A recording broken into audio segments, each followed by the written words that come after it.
Okay, so I started a video, I got 4 minutes in, and something came up and I touched it, and so I'm learning this stuff. So this is take two. Today is Tuesday, June 1st. I uh, slept till about 7:30, which is a little later than I've been sleeping, so that's good. Then I got up and changed the sheets and all the linens I had in here and took a shower. That was good. Then we had to change the dressing where I had that lymph node removed. All that's doing well. Then when my blood counts come back, I didn't need blood today, but I did need platelets, so I got those. And then had an eye appointment with the Eye Institute this morning. Well, about 12:30, and 12:30. It was we were down there a long time, and it didn't feel super productive. Um, that frustrates me just for the staff here, the nursing staff, all they have to go through. Because I'm on chemo, a nurse has to accompany me down there, and she has to go in full, looks like riot gear, because if she has to change this bag or if anything happens, it's sort of it's a, hazmat cleanup kind of thing.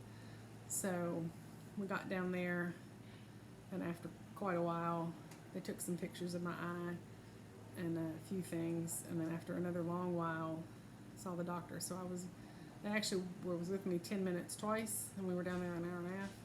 But the good news is, the treatments, I didn't see the retinal specialist, which felt frustrating, but the doctors that I saw, the treatment for this is no different. If it's the leukemia that's built up behind that spot of my retina, the chemo is what's going to clear it.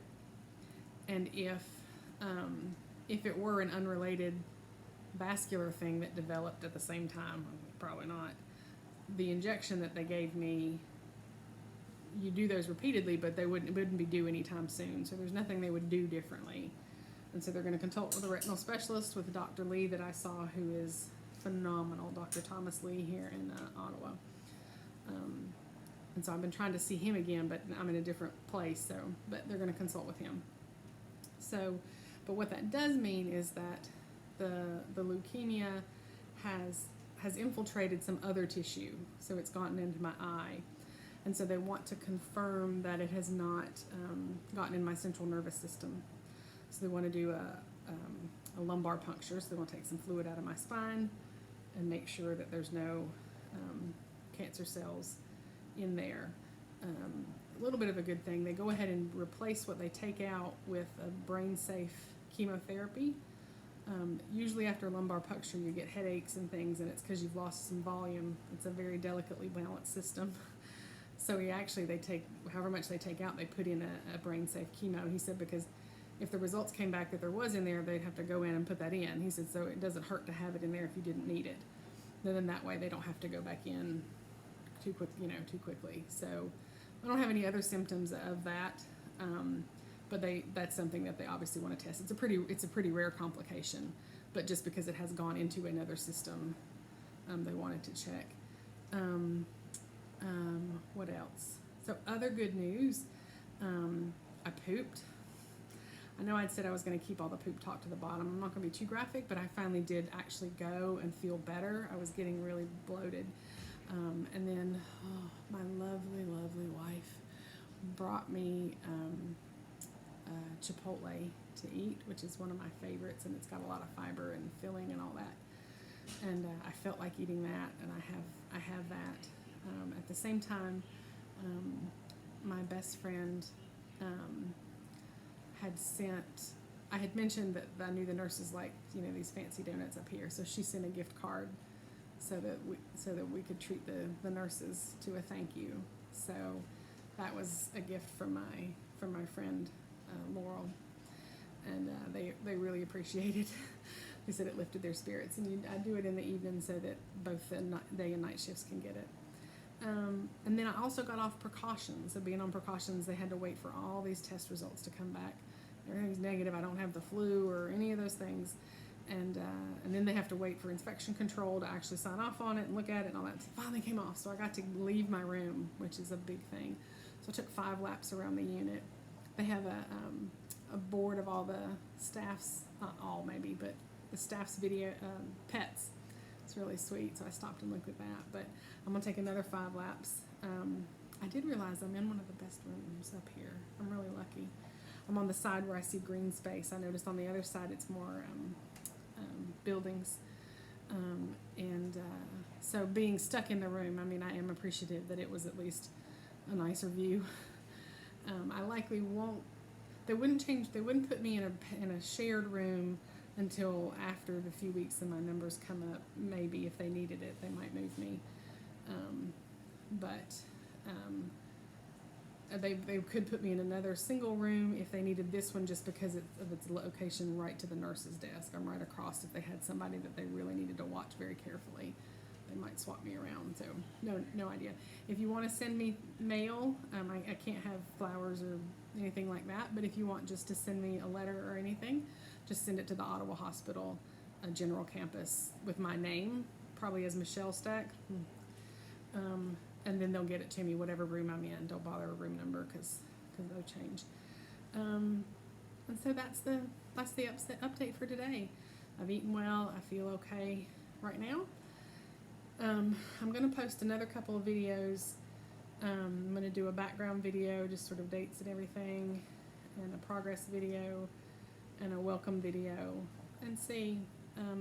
So best I can tell, if I'm doing YouTube right, that these are private, you have to have the link to be able to see the video. So I don't mind you sharing that link with people. I will mention Crystal and Maisie.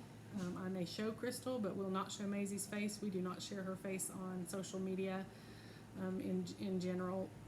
That's our just general family decision that we don't want to put her face on there. There is a very cute picture that I'm going to fuzz out her face and put just when we talk about our sort of our last weekend that we had together before I came in. So, so if you want to share that with someone, the GoFundMe has been amazing. I've done an update on there. I'll do another one just to thank people. People have been very generous, and I don't know how we're gonna thank everyone appropriately, because we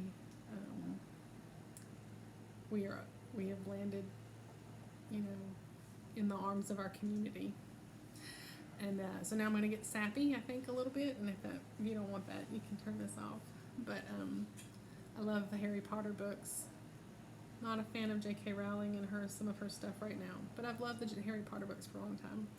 And I'm reading the one where, so there's a phoenix in there, which is sort of the traditional phoenix rises from the ashes kind of thing. But the other thing, in this particular narrative, she talks about them. They can lift a great weight. And they have like a golden glow to guide, and it's this Chamber of Secrets, but anyway, and their tears are healing, and that just was a real good metaphor for this community of family and friends that have surrounded us, that you are light through some of this and lighten our load, and your support has let me relax and focus on me and my health so that I can get back and take care of, be with my family. So we appreciate it. Someone else sent me a personal card, and then 2 thank you cards that I could give to nurses so that I can thank them. And I've always been generous and like to do that, and can't do that when I'm living on everybody else's generosity, and for them to think about that, to let me continue to be generous. My best friend sending stuff so that I can continue to be generous and thankful is very touching. So there's this happy stuff. I'll do another post tomorrow. I love you. I'll do these as long as I feel like doing them. Okay, I love you all. Thank you.